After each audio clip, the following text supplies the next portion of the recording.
Hey, I'm Sarah Woodward, nutrition and fitness contributor here at Compete Magazine. Today we're going to talk about what is the best fuel source for the human body, specifically for athletes.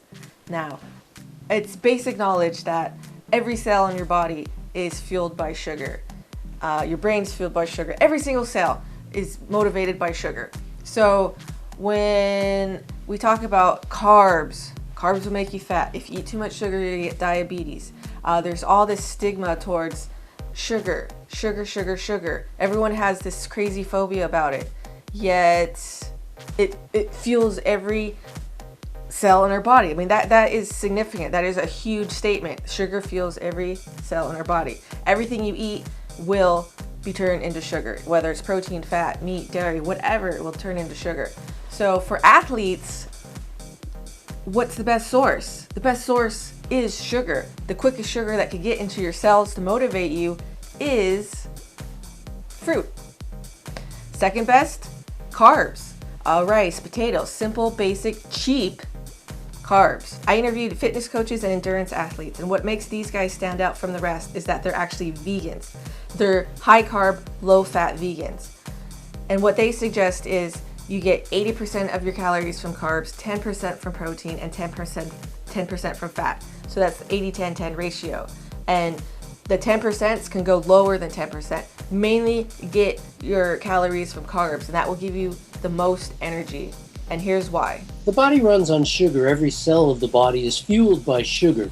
No matter what you eat, your body converts it into sugar. Our brains, for example, run exclusively off glucose. So carbs and sugar play such an important role. And when you don't have those, that's when you get lethargic. That's when you feel like you can't think straight. The uptake of sugar from the blood is impeded when we have more fat in our diet. So the more fat there is in our diet, the harder it is to get it's not hard to get the sugar into our blood, but it's hard to get the sugar out. Basically, the inside of our arteries become coated with a layer of fat. So the sugar that's meant to go from our bloodstream into the cells of our bodies gets trapped, and it can't go in. And it's trapped by the fat. It's kind of like a lock in a door, and the sugars can't get through. So then we have high blood sugar, and everyone blames the sugars. They freak out, oh, it's the sugar, it's the sugar. It's not the sugar that's the problem. It's the fat in your diet that is blocking the sugars from doing their job. Essentially, when we look at maintaining a healthy blood sugar level, there are two ways to do it. One is to just don't eat any sugar at all. Just eat fat. And if you just eat fat, your blood sugar will remain relatively low, pretty stable most of the time. But you'll feel pretty crappy, and you'll crave sugar like crazy.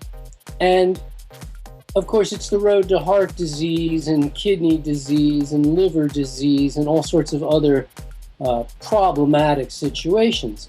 The other is to eat all the carbohydrate you want from healthy sources, but reduce the fats down to what the scientists have already taught us are optimal healthy levels.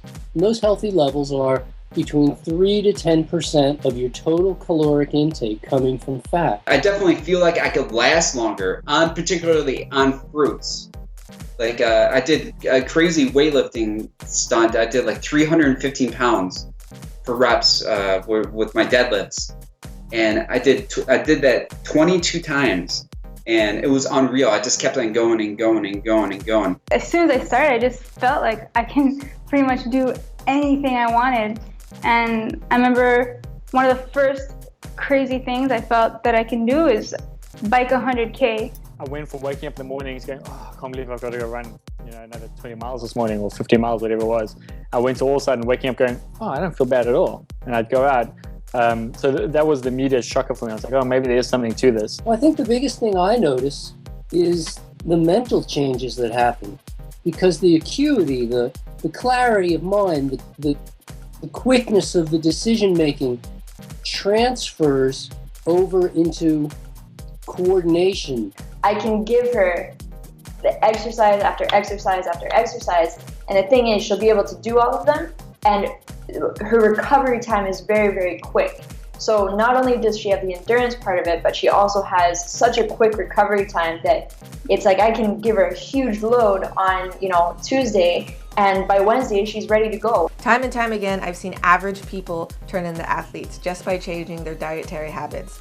The key is higher the carbs, lower the fat, and eat as much as you please. You do not have to calorie restrict when you do this. Hope you enjoyed this video. Be sure to check us out on social media and subscribe to us on YouTube. Always leave comments because we will interact with you.